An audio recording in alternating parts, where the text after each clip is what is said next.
We got economic data this morning. Unemployment is starting to itch up a little bit higher. Tomorrow morning we get non-farm payrolls, and that's probably going to continue.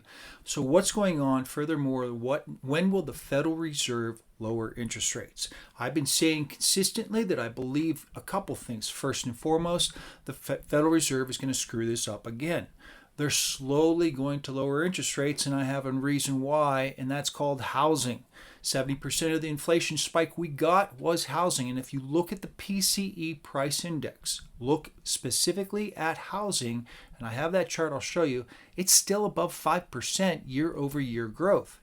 If the Federal Reserve were to lower interest rates rapidly, they would reignite housing, which would start the whole process all over again.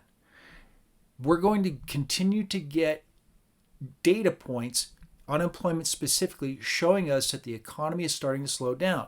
Now, by slowing down, first and foremost, we're slowing down from what? Record 3.3%, 3.4% unemployment rate, but we're getting to more moderate, probably about 4.5 to 5 to 5.5% unemployment rate, which 5% used to be considered full employment. So we're still beyond full employment. So a slowdown really is sort of a deceleration in a school zone, if you will. Given that, the Federal Reserve will likely to lower interest rates. The stock market's not going to be happy with the pace. The bond market yields, treasury yields are going to continue lower, but at the same time, we're running a very large GDP, debt to GDP ratio at nearly full employment. When the unemployment rate slows down, businesses and individuals within the economy provide less taxation for the government, that deficit is going to grow, which means more debt supply for the market. How that gets absorbed in the treasury market should be interesting. Let's break down a few charts. I want to show you the economy, what we've seen so far, what we expect to see on Friday, and how we're probably going to be moving forward over the course of the next few months. My big take on this has been the same. Throughout this fall, we will see a big sell-off in the stock market. Let's jump in. Here's a look at initial jobs claims came out from this morning, and as you can see, nothing really that big here. But boy, the stock market does not like it. I looked at SPY stock at one point, peak to bottom.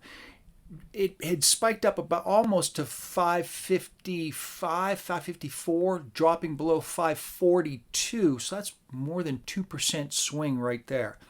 So jobless claims, these are the initial individuals filing for unemployment. Let's put this into perspective a little bit. Here is initial jobless claims since 1990. And while we are seeing a big kind of, not really a big, but a move higher, and unfortunately the perspective is a little skewed here with regard to COVID. If you go all the way back to 2008, you can see that recession there, but we're far from a dire situation within initial claims. Here's continuing jobless claims, trending a little higher. Same picture here, trending a little higher, but still well below what would be a fearful number. Still, the stock market just didn't like it. And we got non-farm payrolls hitting tomorrow morning. All right. Last Friday, the most important economic data point from my analysis standpoint, personal incomes. We got personal incomes coming in. And as you can see, the rate of growth, the annual change year over year, continues to be below median. Not good. Taking a look at this, expenditures. As you get more and more people being added to the payrolls, this increases personal income in general, plus any individual getting a raise. Those two variables are what really drive personal incomes. If you get more and more being hired or more and more being fired, the annual rate of change will show up in these charts. What do people do with their money? They spend it. Here's expenditures.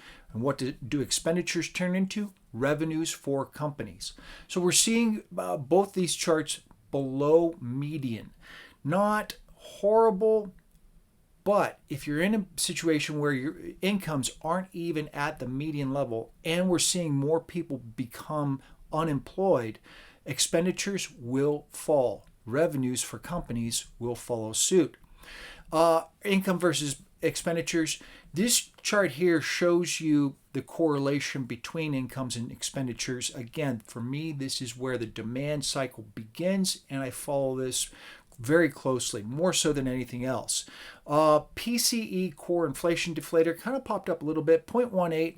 This is a pretty solid number if you're looking for the Federal Reserve to start lowering interest rates. Anything sub 2. Now, if you take 0.2%, all right, multiply that by 12, you get 2.4 without adding in the cumulative results or compounding. So anything sub 0.2 would basically mean that the Federal Reserve is getting close to their target rate.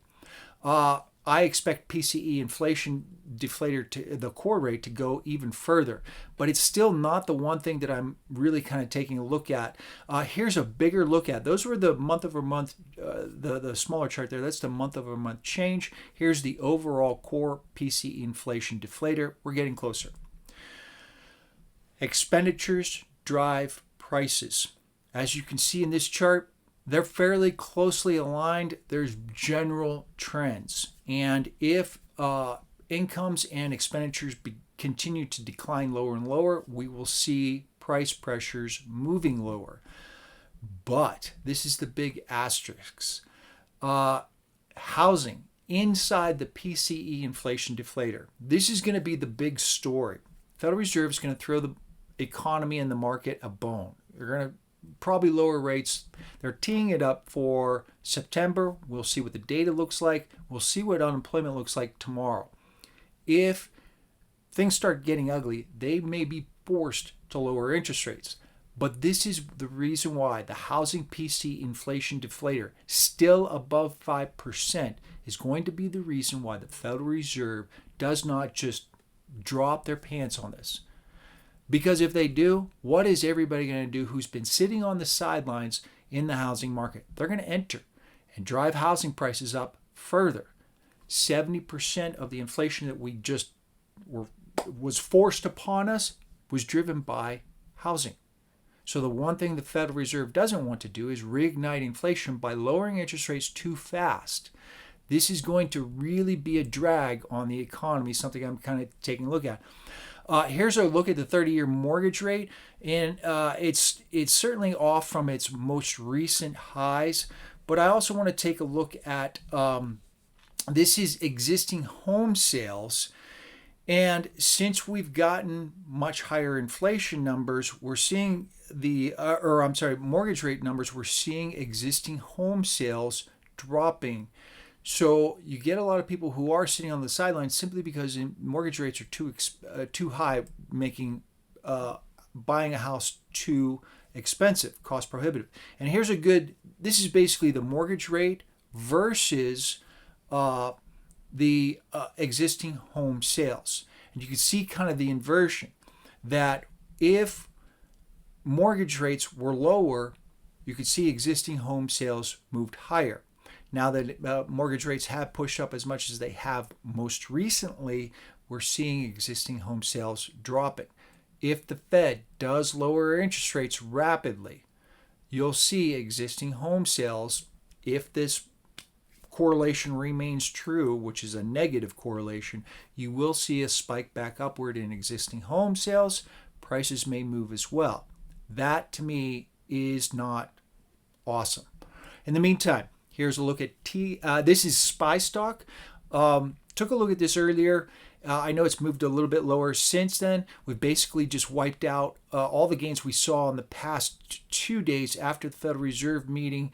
The Federal Reserve meeting was yesterday, Wednesday. Prior to the meeting, the market had shot up thinking, oh, we're going to get what we want. Let's get ahead. And they did so overnight.